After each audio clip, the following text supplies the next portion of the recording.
Hello दोस्तों, welcome on books. दोस्तों, सही कहा गया है, निर्बल का बल है भगवान। दोस्तों, निर्बल का बल है भगवान।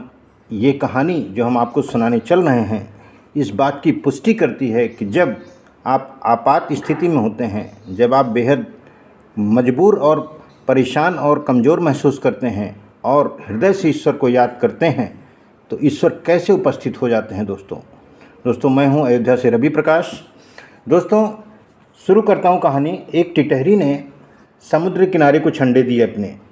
वह उसकी सुरक्षा करती थी, थोड़े कुछ समय के लिए खाना पीना खाने बाहर जाती थी। तो एक दिन समुद्र ने देखा कि ये तो मेरे इलाके में अपना घर बसा रही है। उसने अपनी लहरों को बढ़ाया और उसके अंडे समुद्र के अंदर चले गए। इस बीच जब टिटहरी आई तो बहुत परेशान हो गई। दोस्तों, वो उसका प्रारंभिक शक जो हुआ वो समुद्र पर गया।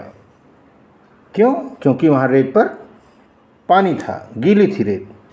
तो उसने समुद्र से प्रार्थना करी, आप मेरे अंडे वापस कर दें, ये आपके किसी काम के नहीं, लेकिन वे अंडे मेरा तो पूरा संसार है, उसमें मेरे चूजे निकलेंगे, बड़े होंगे, हम लोगों का खुशहाल परिवार होगा और इससे आपको कोई नुकसान भी नहीं होगा। लेकिन समुद्र, दोस्तों, अहंकार बस बोला, तुम्हारे अंदर ताकत हो तो अंडे ले लो, मैं तो नहीं दूंगा। ये कहना था कि टिटहरी ने समुद्र को सुखाने का संकल्प ले लिया और पास पड़ी रेत अपनी चोंच से उठा करके समुद्र में डालने लगी। दोस्तों सोचिए, समुद्र की अथाह गहराई और उसकी छोटी चोंच से रेत डालना, ये दोनों विपरीत ध्रुव हैं, दोनों विपरीत तथ्य हैं। दोस्तों, असंभव।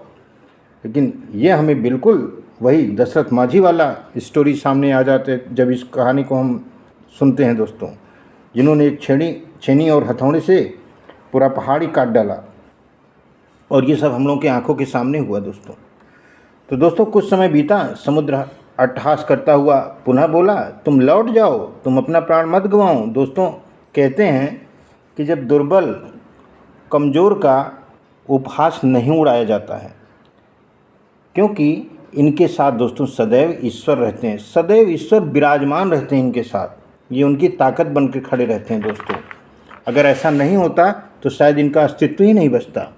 दोस्तों, इस बीच टिटहरी जो है कर्मशील रहते हुए, कर्मशील का मतलब चोंच से रेत भर भर के समुद्र में डालते हुए ईश्वर से अपने अंडों को प्राप्त करने की प्रार्थना करती रही।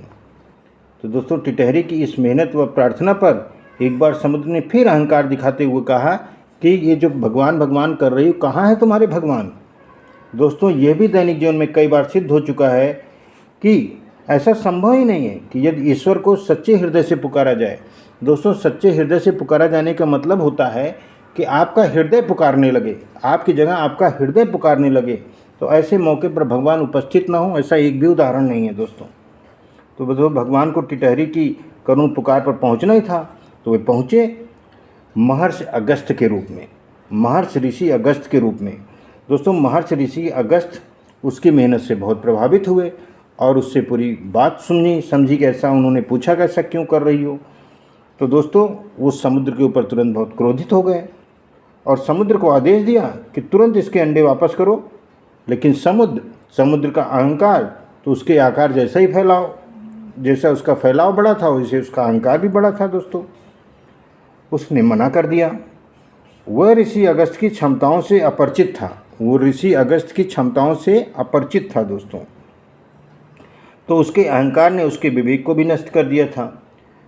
समुद्र महर्षि ऋषि अगस्त्य के सिर्फ चुल्लू भर पानी जितना था। दोस्तों, ये थी ऋषि अगस्त्य की क्षमता।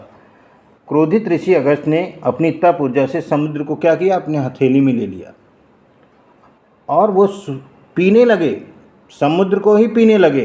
दोस्तों, अपने तप बल से उन्होंने समुद्र को पीने की एक क्षमता प्राप्त कर ली थी, एक शक्ति प्राप्त कर ली थी और वो इसे पीने लगे। दोस्तों, अस्तित्व खतरे में देखकर अब विवेक व बुद्धि दोनों सक्रिय हो गए समुद्र के कि अब तो बचेंगे ही नहीं। तो उसने क्षमा मांगी और उसने माना कि एक बेहद कमज़ोर प्राणी पर गैर जरूरी शक्ति का प्रदर्शन किया समुद्र ने। तो मैं इसी क्षण टिटहरी के अंडे वापस कर दे दूँगा, आप मुझे मुक्त कर दीजिए। दोस्तों, ऋषि अगस्त्य ने उसको माफ़ तो कर दिया, लेकिन समुद्र ने लहरों के माध्यम से अंडे भी वापस कर दिया।